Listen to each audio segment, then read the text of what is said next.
Hi, welcome back to Weatherford Daze. We are so glad you can join us in this second week of 2026. Why am I still having to think about the fact that it's 2026? I don't know. I don't want to think about it for quite a while. I just want to just live. Well, we are on week 2 of our month of talking about kids' stories. And as we were going through all of these, I had the realization that I have actually talked about several of my favorite kids authors in the past. So I've I already know what episodes you've talked about it, or at least I think. yeah I've covered I've covered Anne of Green Anne of Green Gables. Gables. I've covered Little Women. Mm-hmm. I've covered Swiss Family Robinson. We did, yeah. Little House on the Prairie. That too. We've done several kids books. I think I'm just proving that I'm really a kid at heart. Yes. There's a particular episode, though, that connects up with this one. George McDonald. Is that what you were thinking? I was not That's thinking not of what that. you were thinking. No, Okay, I well, was that's thinking another of the greats. dragons. Right? And we mentioned this We did mention series. this one. Well, we only mentioned one of the books, so but Right. hang on. You're jumping ahead of me. I get excited. Oh, but while I was thinking about that, I realized that I really do want to go back and cover some of the more in depth of some of my favorites. And, we'll see. We haven't decided every week that's going to be, but we couldn't not cover C.S. Lewis. Specifically.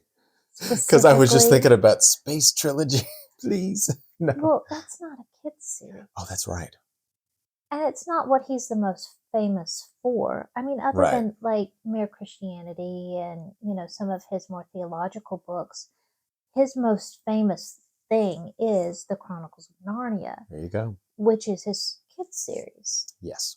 And yet, so many people kind of have debated, is it actually a kids series? But we'll get into that later. I think it's a stealth children's series.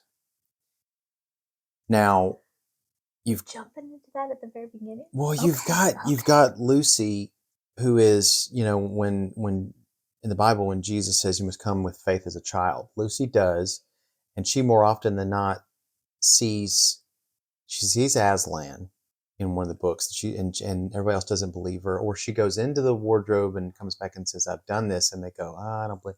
So everyone else is skeptical, and she's the child who's just taken it with wonder.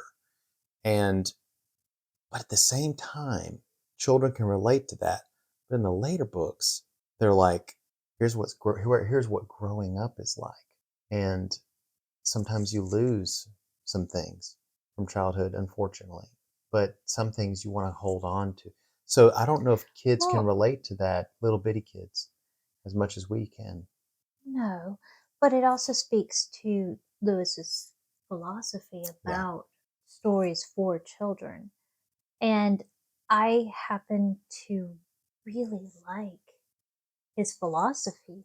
He said that a children's book is not good unless it's also good for adults. And that's not exact quote. I'm paraphrasing a little bit. I'm sure a lot of Harry Potter fans would agree with that. Yeah. Because you see younger kids reading it, and you see like 35-year-olds going, "Oh, I want to read," There are some of the things that I like the way that Lewis did the adult things more than I like the way that J.K. Rowling did. Oh, of course. But I do appreciate that there is a fine line between presenting topics in a mature way and presenting mature topics. There's a very definite difference. I do not like when books meant for kids delve into mature topics. There are some things that we need to leave out of the childhood experience and save for, there's just things that really should be discussions between parents And guardians, and yeah. their kids, and like actual, introduced when a child is ready and is curious about that topic Some of the in elements, an though, appropriate way, were which added should later. be.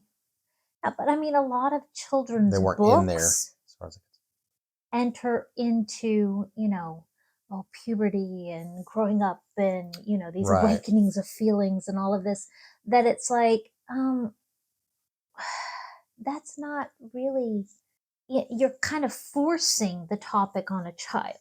The Golden Compass series, which is the anti-Narnia books, those definitely would be in that category of Yeah. mature And topics galore. those types of books, I just don't like. And I don't, I think that that's one of the things I don't think that the Harry Potter books went too far in that type of thing. Yes, they dealt with some stuff. I think that the last movie pushed it over the edge Yeah, into not appropriate for children, but the books I feel like didn't. I don't know, maybe it it's been did a and little maybe it while didn't. since Yeah, I haven't I really don't picked, know, but but we're again not picking them. That was yeah, those apart. that's true.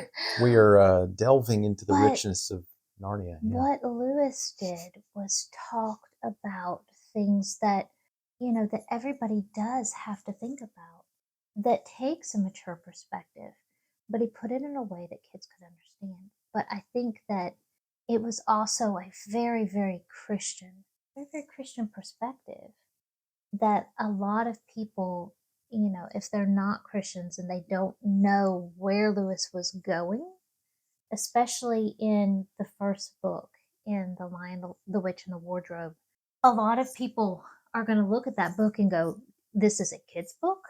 You literally have, all of these witches and ghosts and ghouls and evil coming out and killing Aslan and celebrating, his death, and that's just really dark.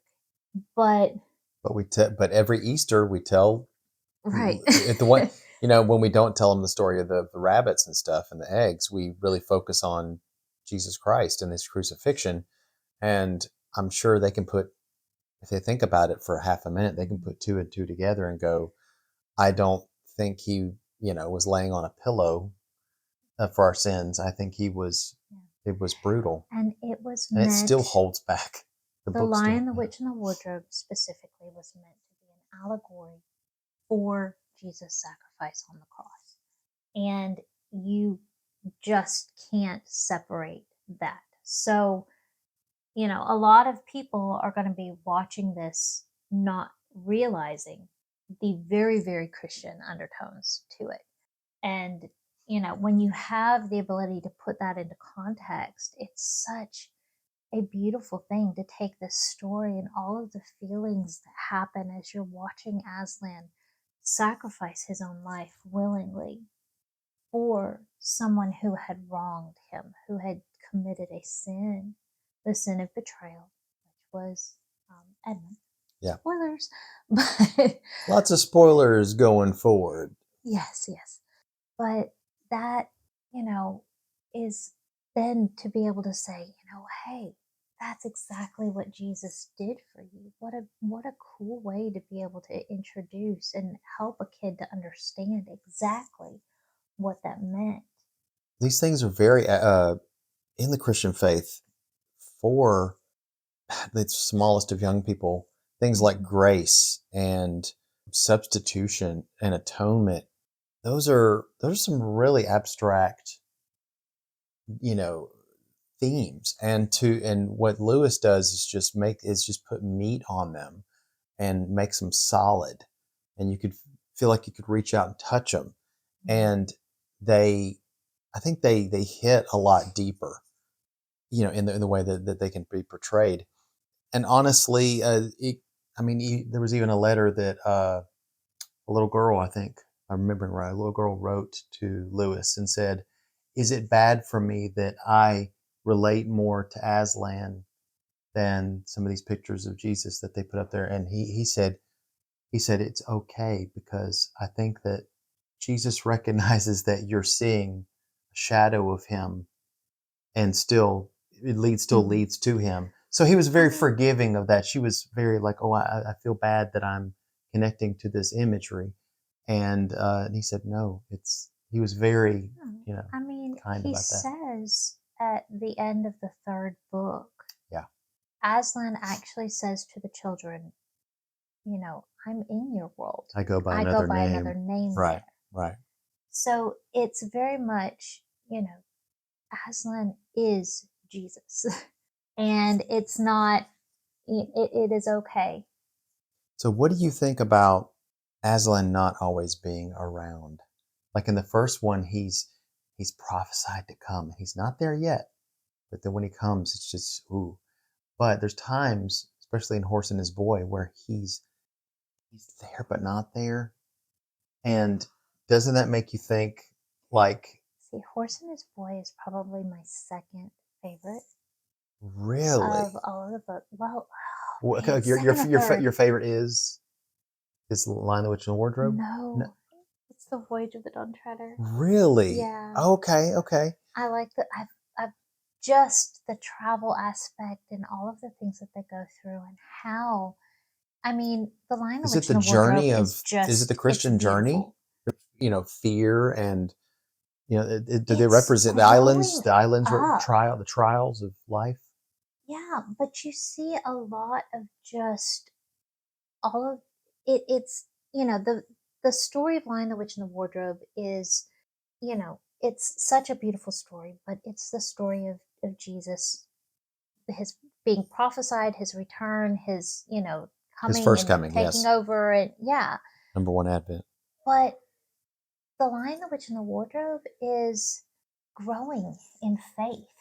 It's the Christian The walk. first step in the walk, would you say? Not the first step. It's the continuing step. Okay. And you know, I think it's a solid story for one. I think that Do you think it it's stands alone? That if Lewis never wrote anything else, that it still would be as powerful as it is? I think it still would have been as good. I'm so thankful that it's not a standalone. I love all of the other, I love that we get to know who Prince Caspian is Yeah. and we know his backstory. His It story wouldn't, continues on because we see right, him in Silver Chair and his as an in old Silverchair. as an old We man, don't, King I mean, Caspian we as old. kind of see, but we don't really. Prince Caspian's not in, Not in that much. not, yeah, He gets pulled into Aslan's country. yeah. At the end. But I mean, they all are interconnected. The I'm looking at his legacy we is what I'm needed talking Prince about. Yeah. Caspian as a story. I think that it's a good, solid story. I think that there's a lot in there, a lot of really good themes and, challenging just your belief and your faith. I mean, one of the things that Lewis just weaves through all of his stories so well is the idea of faith. And that Hmm. goes back to your point of him being there but not there. Because he's not there all of the time, there is such an aspect of believing that he is who he says he is Even and he without will seeing. do what he says he will do. There's this promise of you have to believe based off of what you know about him. And it mirrors Right. our Even reality. Prince Caspian is sitting here going, these are not even, he was raised not as Narnian. It turns out he is Narnian Right. because he was adopted, but he was raised as a Telmarine, right? Yeah. Yeah, Miraz? right. No. Yeah. His uncle Is kind of yeah. is usurped the throne, Right. Right. and he has to come in and kind of take it back for Narnia and the free animals. Sorry. Go ahead. So because the original kings and queens of Narnia, which was in the first book, Peter and Susan and Lucy and Edmund, Hmm. had they had accidentally left. They were And chasing after the white so, stag. yeah, and Yeah. so, there's been this time period that's happened in between of hundreds of years where, you have other countries that have come in, you have politics that have come at play, Which you you see in have Horse and His Boy, which a takes place lot there. of demonization of Aslan. and fear of the talking animals that's happened, and just suppression of the heart of what Narnia was, which is this land of talking animals, right? That's ruled by Well, then the don't king doesn't of the do- talking animals, Aslan. doesn't that mirror the persecutions the early Christian church kind of had, where it was like let's military let's be, everything was very militarized. Militarized. Let's stomp down. So it felt like the Roman Empire in a way. I I don't don't know. know that That's it's a a leap, direct but that's parallel, a leap. But no, you know, but like I said, I mean, the Lewis themes are there. was, yeah, the themes of just faith and belief in an unseen power that you believe in because of who he is, not just because he's there actually ruling, but because he's good. And then him, coming in at the moments where he's needed, him bringing into play. It's like, Aslan is the puzzle piece orchestrator throughout the series. You have, in Prince Caspian, you have the four Pevensies being brought back right at the right time to help Caspian to take back the throne Right. without a huge slaughter. And then you have him, kind of stepping in at the very end of the Voyage of the Dawn Treader, but he's there throughout, kind of helping them to get to the right places and find the people that, they're Freeing just, Eustace from his it's the life, the dragon walking out, skin. the working out. Yeah, and he's there for the individual people that need him. And then, Lucy is tested and is needing him.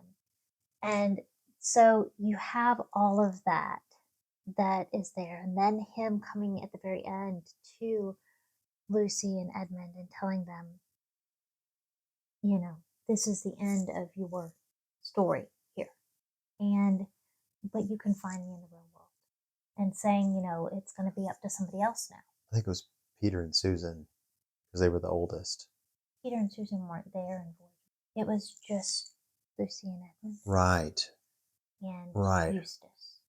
Right. And then Eustace takes over with the silver chair. Comes in Yeah, in the gotcha. silver chair Gotcha. with Jill, Gotcha. who's one of his schoolmates.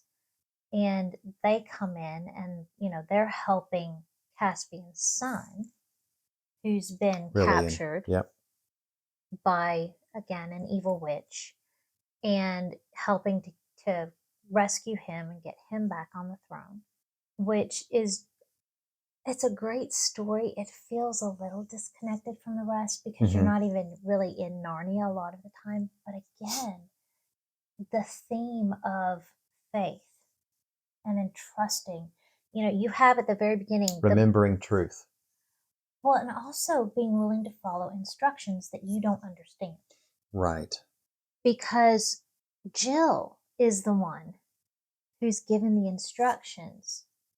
Because at the very beginning, when they first come into Narnia, they're up on this cliff, and Jill gets mad and pushes Eustace, and he gets knocked off the cliff. And then Aslan comes out beside her and actually like blows him, and he's like carried by the wind to Narnia, to where they need to be. But he ends up, Aslan has to give Jill the instructions. Right. And Jill has no context. Eustace already has a relationship with Narnia, has heard the stories about Aslan and all of this, but Jill doesn't know any of it. She doesn't really even believe that this is happening at this point and that she's being talked to by a lion. She's terrified, but she's the one given the instructions of, these are the steps and I need you to remember them. And she messes up the very first one. They're supposed to talk to Caspian. The very first person that they see, they're supposed to talk to him and ask for help, and they miss him. He actually leaves on a journey before they really, before Eustace even realizes what's going on. So, yeah, there's a little bit of a screw up at the beginning, but they're able to get things back on track. But there's the whole, just learning to trust each other, learning to trust in Aslan's instructions, even and learning to understand through following those instructions and not following the instructions That that sounds like they can that trust. sounds like preservation of truth, meaning scripture, Mhm. because people struggled to kind of go, what is Jesus really saying in this, and what has been preserved. I was just thinking, I don't know. That's what I kind of caught from that, but yeah, Yeah. There's a lot in there, but by the end, they've learned that they need to trust. And they end up actually completing the task that was set for them and rescuing Rillian. Rillian. Yes, Rillian. And bringing him back. So, yeah, that's a great story. But I think, did I ever say what my second or third favorite Okay, you said was? I your said, first was Voyage of the Dawn Treader, and you said your mhm, second might be Horseman's Boy. You said second or yeah, third. it is. Yeah, Okay, because you have to put Lion the Witch in the Wardrobe in there. yeah, that's the first. The first, Yeah. your first Well, I would say ushering that into was Narnia. would be my second. I like Voyage of the Dawn Treader Right, more. right, okay. And then That's the Horse and one His that I Boy would be third. reread the most times Do as a kid. you not have as much of a connection with the last battle, which is kind of the penultimate one, or not penultimate, ultimate? It's the ultimate one. I meant like the end. It's It's the the ending. end. Yeah. Do I It's like I somebody saying the most understand special book to me is why Revelations. It's like, okay. I understand why he wrote it, but it actually kind of I never really thought that it was a great story.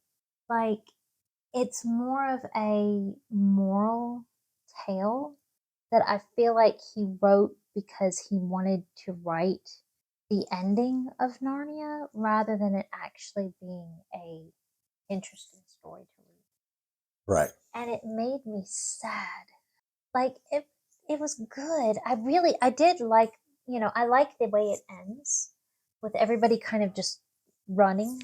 And they're going into Narnia, Aslan's country, Right. And aka heaven. they just Yeah. take off and they start running and they're getting there and there's this beautiful completion to it and it felt very exciting, especially, cuz I understood that they're talking about heaven and getting to heaven. I think that people that don't really get the Christian aspect of it are kind of creeped out by the last battle. They're like, so yeah, they died.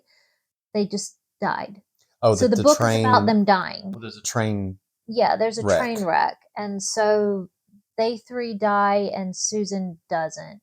Yeah. And There's that's, actually they're like, that's actually creepy and well, sad, but there's actually a point where it's not the point. people have. I think it's a little unreasonable. But let's talk about the real quick the growing up aspect. Mm. Is you mentioned that Peter and Susan, this is your last time. You will no longer. And then later, they're basically you're getting too old. So there's a point. And then Susan, when she starts wearing dresses and having lipstick and thinking about boys, that she leaves that behind.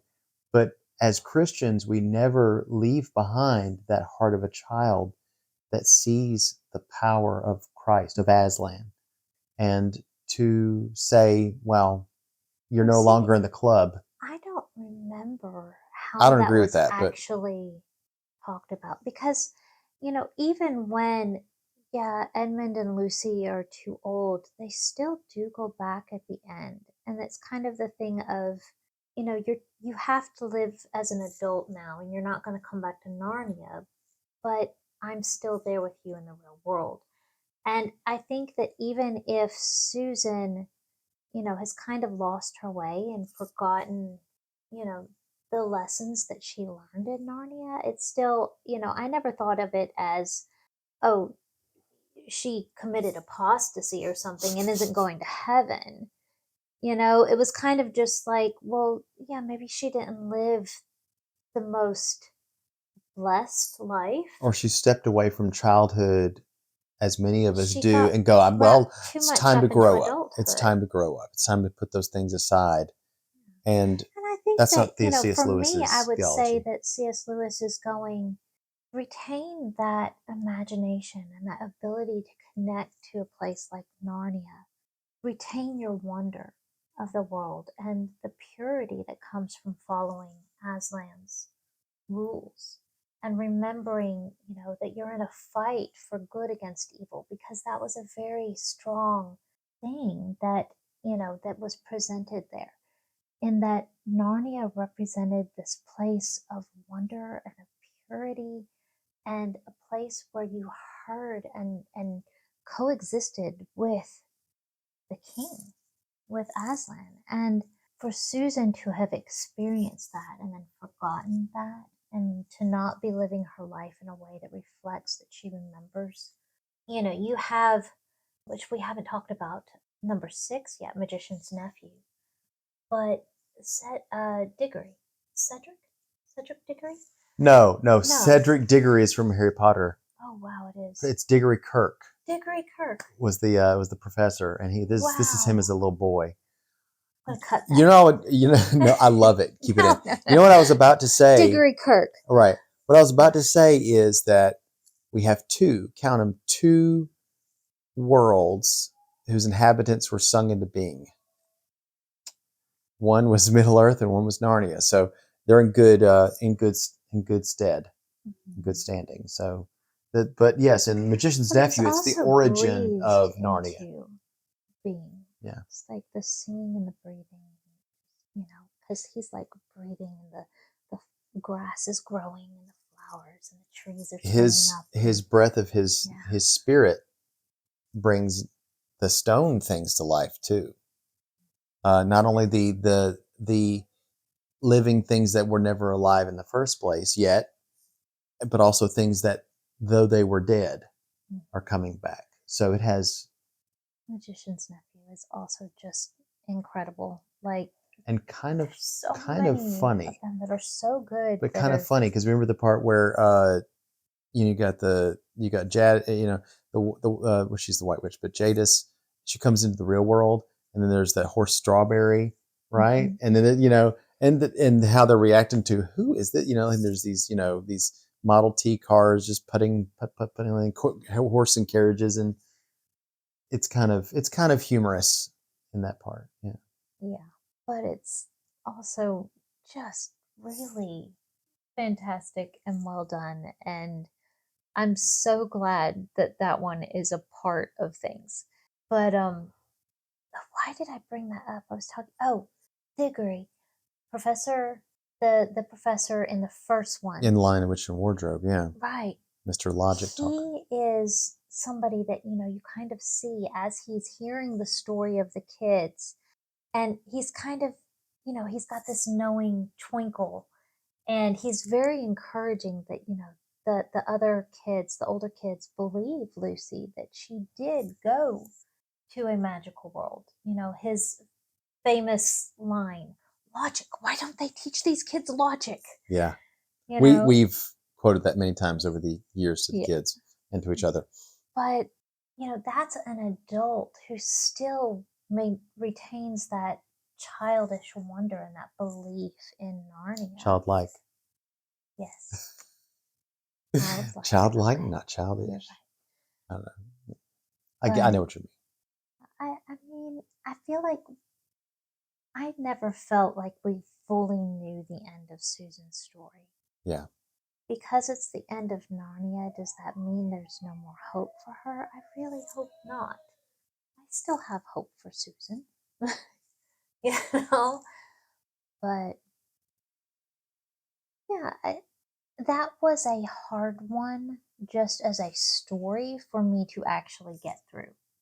I did not like the ape and the donkey who wore Shape and puzzle, the right? lion Yeah. skin, and That was all the of that was the the false prophet and the beast and the antichrist and all this right, the trickery and revelation kind of deception, and apocalyptic. just, yeah, I didn't enjoy that story as a kid.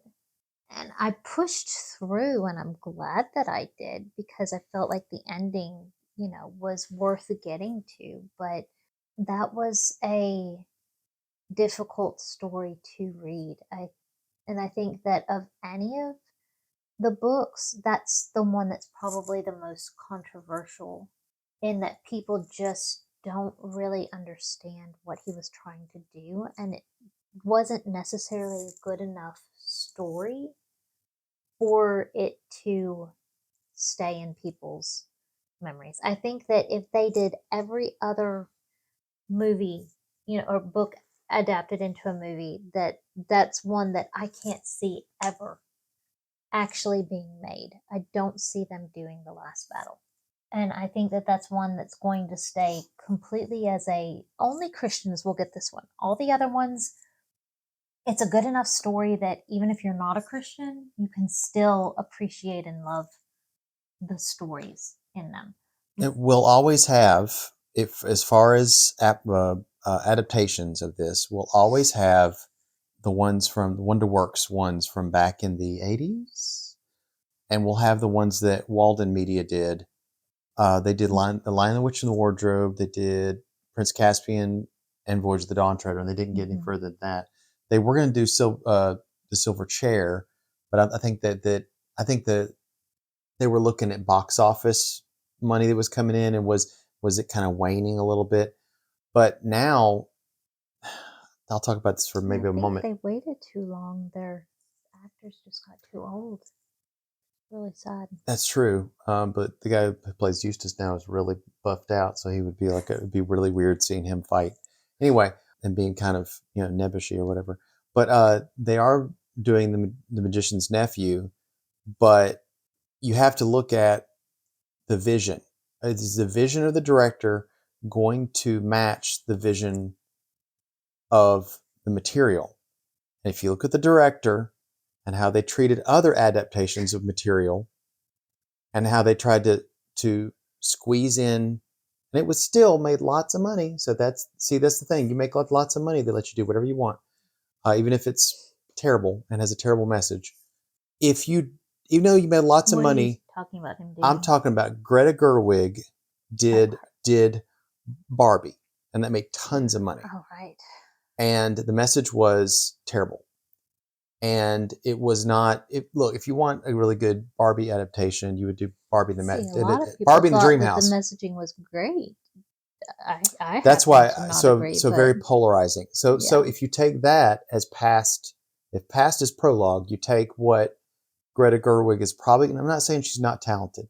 Okay, she has an eye for the screen. She can put an image together, but that describes a lot of directors. Anyway, she's doing The Magician's Nephew, and if she is doing some of these elements that I disagree with, I just think it's going to be highly polarizing. There's going to be some people who don't connect with the deeper elements of it, and they're going to be like, "This is great," and there's going to be people that just say it's terrible, and then the polarizing effect of it is going to split the audience. And so, I want somebody like her tell the creation of the earth and the introduction of good and evil and the temptation of Adam and Eve and like the choice of the apple in the garden. she already has Aslan voiced by a female actress. There's already little elements that I don't like. I know this is probably There's some flaming feminism. yeah, but here's another thing too that I think is going to be a little bit cringy is people have mentioned in the early runs of this that have been seen, the storyboards and things like that, is the word rock opera.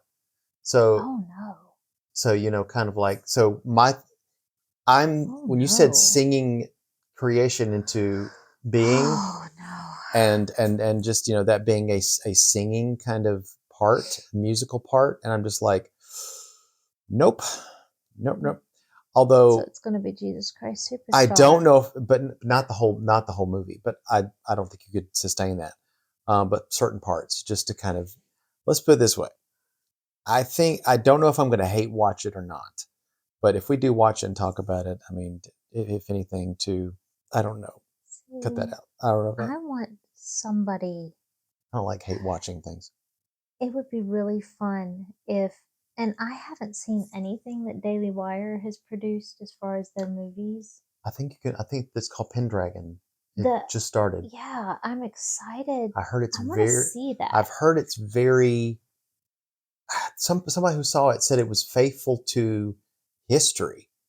And when we have stuff that the BBC puts out that's like that's faithful to history, that's their idea of The history. trailers have been really cool looking. I want to see that. I'm But I'm very going, if skeptical any always. production company right now could actually do any of the Chronicles of Narnia books well, like I want to see them do Horse and His Boy, Yeah, because the Horse and His Boy is really kind of, it could be a standalone of yeah. any of the stories. It's the most standalone. And Yes, it connects it takes in place in during the four during the the kings and first queens of book. Narnia. Yeah, in Right. that little area. But the end part, kind of that we don't see in the Lion, the Witch, and the Wardrobe, which is after the four Pevensies take their throne and during their rule. Yeah, that's the part we So, don't see. Yeah, right, and then we don't see that, but then we do see them as adults come into the Horse and His Boy and interact with Shasta.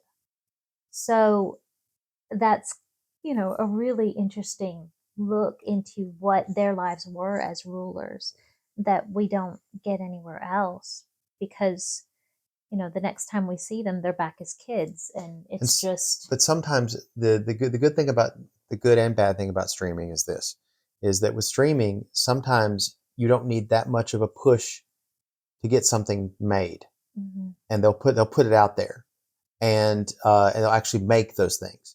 But if you put it out in the theaters, it has to make 1.5 or more time. I mean, more, I did the math with William, but it takes a certain amount more than it took to make it, plus the marketing for it to be considered a success. And if it's not considered an overall success, they don't make the next one, which is why the Walden movies did not get And made, finish I getting don't made. know who has all the rights to it and everything, but man, I would love to see that one made by someone who actually appreciates what the story is trying to convey, that holds, it just takes care to get the message and the heart of what the author intended for his stories to be.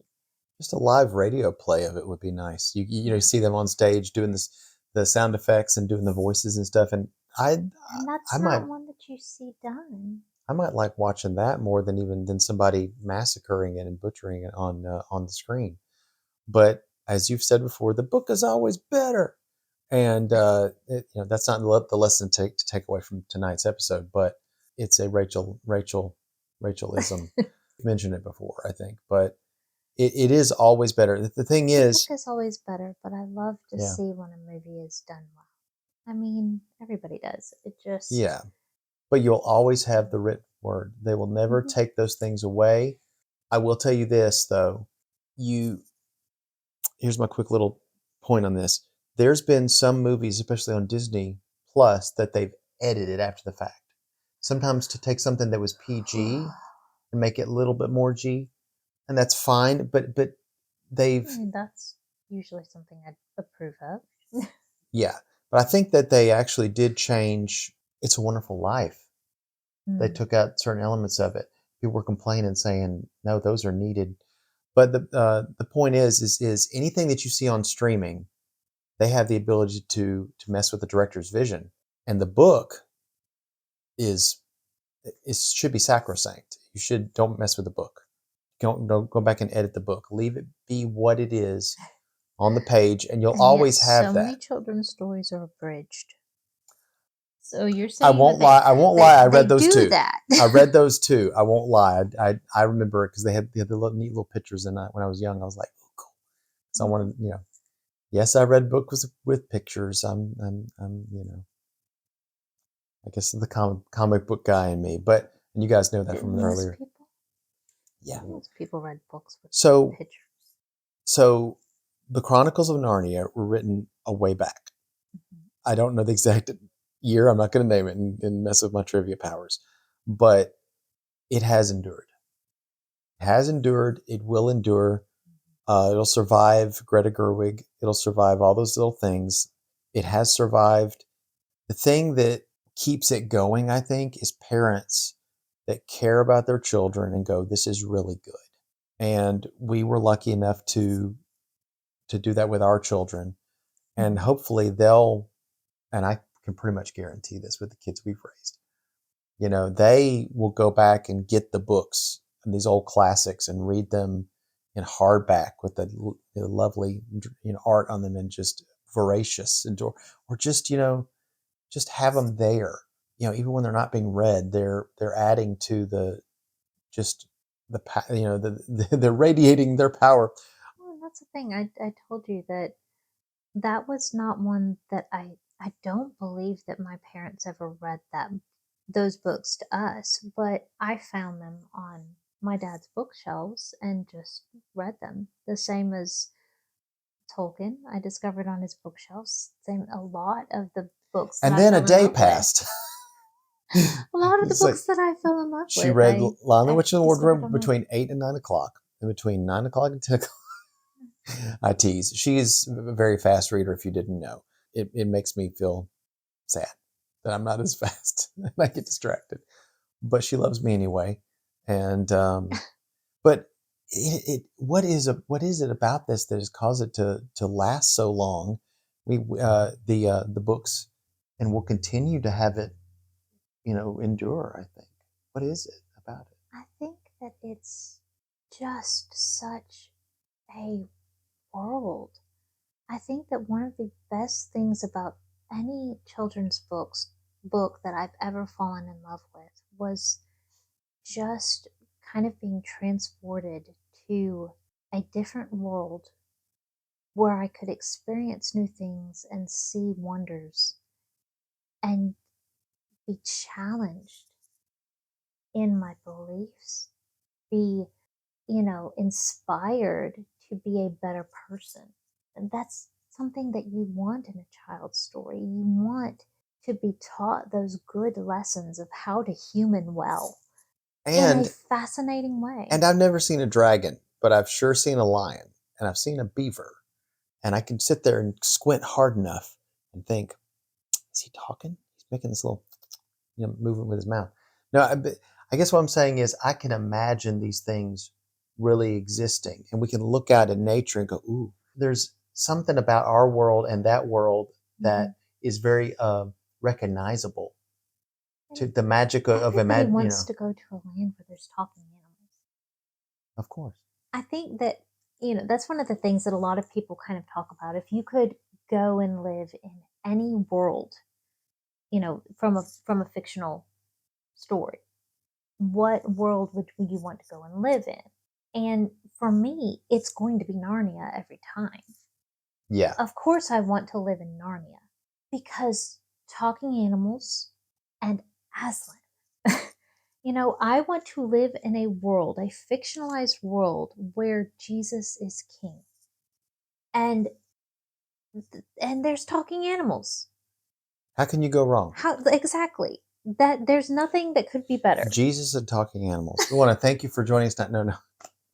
I'm not saying this where we ended, but I'm saying But it's like absolutely. there's so many other worlds that I appreciate It's and that I like. comforting. That's the But word. There's a comfort to it.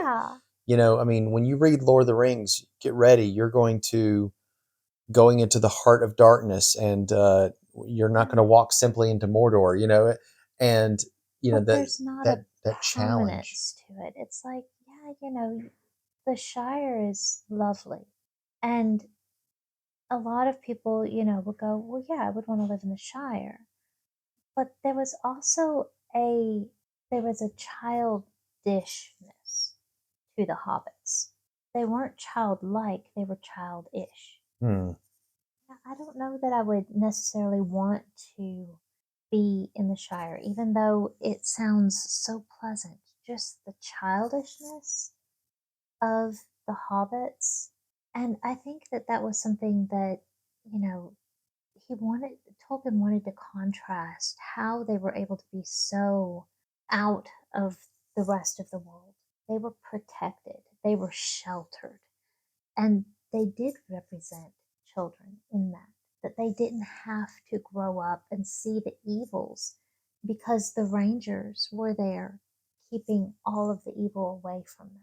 There They was were evil that a snuck little in bit at the sheltered. end, Yeah. yeah, The but they were scouring the Shire. sheltered because Gandalf and the rangers saw something really beautiful in the hobbits and they wanted to protect them and they wanted to keep the evil away. But it also resulted in a little bit of bad as far as in their character development.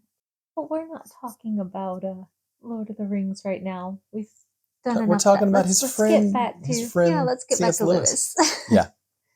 So yeah, I think that what made his children's stories great is something that does continue on. It's the thing that I like the most in children's stories. It's when you give a good story that is that stays age appropriate and yet also presents mature topics because I think that Lewis believed that children were much more wise and capable of understanding than a lot of people gave them credit for. Yeah. And I think that most of us, if we look back at when we were kids, we go, we didn't think of ourselves as not understanding. We thought we knew everything. We thought we understood how the world worked. And we wanted to be talked to like adults, not talked down to. Right. And Lewis did that well. He didn't present something that seemed kiddish. He presented something that was challenging and exciting and yet was still appropriate for kids to read. And in all of the best ways, challenging kids to be the best that they could be from a Christian standpoint. Using the morality of the Bible, which I think that most people, even if they reject God or reject Christianity, they still see morality as being a good thing. And the framework of where we get morality is from the Bible. So that's just, everybody knows it's good for society to follow most of the commandments. I guess, not everybody's going to agree that the first couple of commandments should be followed, but thou shalt not steal or kill or Yeah, lie. but coveting is so much fun. So, yeah, that's not my quote. Thank you. But yeah, although I think that if you do come from a Christian perspective, the the meat of what's in the Chronicles of Narnia is going to be more, I think, more fulfilling for you as a reader. Just to be honest, you can read Lord of the Rings, and and even though Tolkien said that it was a very Catholic book. I mean, he Hmm. quoted that. He's a Catholic man, so it's in there. It's baked in, but it's under the surface, and sometimes you might miss it. But if you read Chronicles of Narnia and you don't at least have some familiarity with the Christian belief system and not see some of those allegorical elements, yeah, that's kind of funny to me. But I do think that honestly Christians are going to get more out of it. But I think honestly you can just read them because they're Hmm. quality. It's not, like a lot of the Christian movies That's can why it be. was able to be made into a major movie and people all over watched it. This wasn't just Christians coming to watch The Lion, the Right. Witch, and the Wardrobe. It just Christians understood it on a different level than non Christians did, as being allegorical to the sacrifice that Jesus made, that Jesus is Aslan, Right. and that this is telling, the story for what Christians believe about what Jesus had to do to sacrifice his life for our sins. And what our journey is as servants of that deeper magic and of Aslan, what it means to take those walks and take those steps, because the he's not consistently sacrificing in all the other books. We're making sacrifices for him. We're sacrificing who we were for who we need to be, who we need to become. So it's not just that. That's the beginning of the story, is what he did for you. Now, how will you lay down your life for him? And that's why that it really does mirror the walk that we as Christians do after we realize the sacrifice that was made.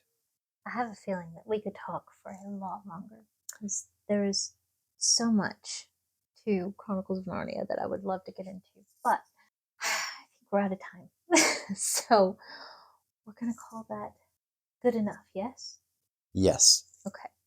Remember, the books are still out there, and you can always go. And if you haven't read the others, read them. They're so good. Go further up and further in. Whether you're an adult or a child, you will enjoy all of them. They're so good. Except for, maybe the last battle. That would be one And for if the you've scholars of read them ages. all, fall in love with them all over again. There you go. And that's a lot of what we're talking about in this exploration of childhood, and that sweetness of nostalgia is that it's not just memories that we have that make them good. They were good in the first place, and that's why they're so memorable. And that's kind of what we're talking about now. And we're glad you were able to be with us as we were with you, and go forth into the wondrous life that you lead.